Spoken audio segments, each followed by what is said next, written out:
Hey everybody, I am Kenya and welcome to my YouTube channel.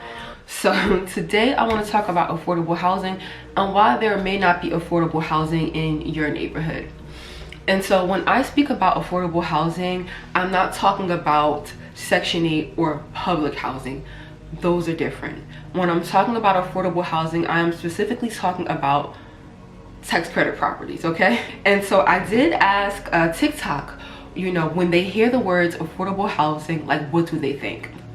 And so I'm gonna pop that video in here and then we'll go through the responses. Some research for a YouTube video that I am creating, and so I have a question for you guys. When you hear the words affordable housing, like what are the first thoughts that come to your mind? I want you to leave a comment below with your first thoughts of when you hear the words affordable housing. Thanks in advance. So if the video is a little shaky, I have my tripod on my table, and I notice every time I like move a little bit, the camera shakes a little bit, so my bad.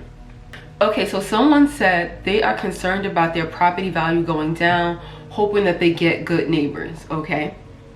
Someone else says location and what is the condition of the property. Someone says when they hear affordable housing, they think of 700-ish for a 2-bedroom, 1100 max for 3-bedrooms. So they think of like apartments being affordable rents. Someone else says low income. Another person says income based and rent controlled. And then the last person says gentrification of project. So when you hear the words affordable housing, it usually comes with a negative connotation. Now, what a tax credit property is it's a property that a developer or an investor builds up, and basically at the end of the year they get huge tax breaks on those properties. Say for instance you have an apartment building and it's 100 apartments in that building, and 20% of those are allotted to affordable housing, you would get tax breaks on those units. And a lot of the times you don't see affordable housing in a lot of, you know, affluent neighborhoods, because when the developer decides, okay, we want to build this property up over here, we want to buy this land, we want to put it here, they have to present it to City Hall. And once they present it to City Hall, they either, you know, vote on it yay or nay. And normally people of the community, especially like older, you know, boomers, or if the silent generation is still around, like older white people will come to those meetings and they will, you know, protest against affordable housing. We don't want that in our neighborhood, you know. And that's why a lot of the times affordable housing isn't built in a lot of affluent neighborhoods. Now I remember about 5 or 6 years ago I was driving through East Hanover, Livingston area in New Jersey, and there were all these placards and signs. I feel like I still have a picture because I took a picture that day of it, and it was like, we don't want buildings because it causes more traffic, it's pollution, it's noise. And right then and there I knew that there was a proposal for affordable housing to go up in that neighborhood, because that's the only reason why they would have all these placards. It was like hundreds of yellow placards along like the street I was driving down. And I got like one sign, there was like signs saying different things, and that's why there isn't affordable housing. So if you live in a neighborhood where affordable housing, you wish that there could be affordable housing, and you see that there is a meeting, you know, a proposal for affordable housing, and you're a young person, try to go to those meetings, you know, to, you know, say yes, we want affordable housing in our neighborhoods. And so I'm gonna go onto my computer, I have it right here. So before we get into it, I do work in affordable housing. I rented apartments for 7 years, and I do know a lot of affordable housing programs. I have one company's website pulled up with one of their properties that is for rent, that is affordable housing. I'm going to try my best to put this webpage inside of the video so you guys can follow along with me. So for a very low income 3-bedroom apartment, the rent would be $595 per month. And for a low income 3-bedroom apartment, the rent would be $1,221 per month. And for a moderate income 3-bedroom apartment, the rent would be $1,534 per month. I don't know if you guys know anything about New Jersey, but Old Tappan is in Bergen County. Bergen County is more of an affluent county in New Jersey. We're gonna go to our open lotteries on the Housing Connect website. All right, let's go to, we're gonna go to Fabric Astoria 45th Street Apartments. Okay, so with these affordable apartments, you gotta make between $62,983 and $146,900. So they have studios starting at $1,718. They have some studios that start at $3,088, and then they have 1 bedrooms, $1,829, and 2 bedrooms for $2,168, and they have 3 bedrooms for $2,481.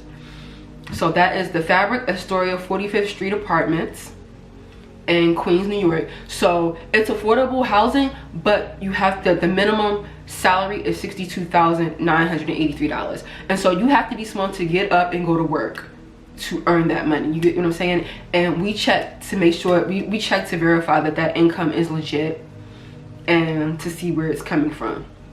So if you are watching from Oklahoma, unclutch your pearls, okay?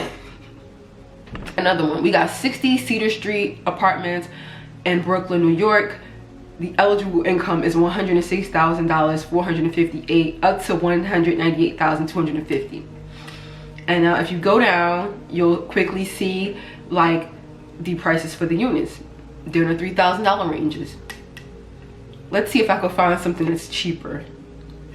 I thought Brooklyn would be cheaper. So we have 451 10th Avenue Apartments.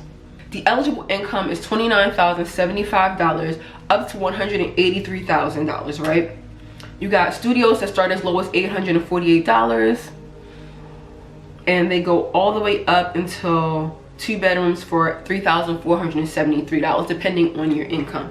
So just to give you an understanding of what affordable housing is, a lot of these properties, it's mixed income, they have market rate, and so they're basically, you know, marketing to a luxury clientele. So they want, you know, people who are at least working class, you know, but, you know, maybe below the area median income for that area.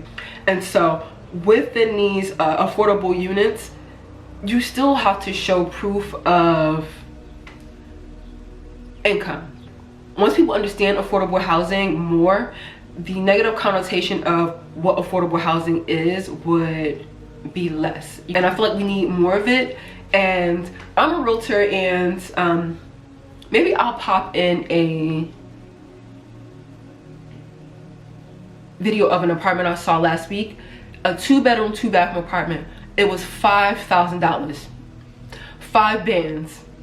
The market is crazy, and if 49% of Americans made less than $50,000, like, why are all of these apartments $3,000, $4,000, $5,000, $6,000? Like, just keep that in mind. You know, I am a socialist. I am an advocate for affordable housing.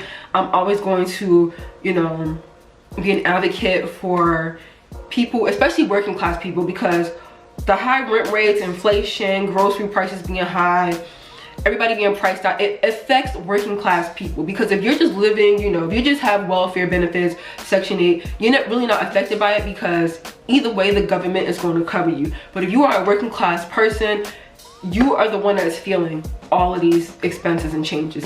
If you want to learn more about affordable housing, I suggest reading this book called Generation Priced Out. It is written by Randy Shaw.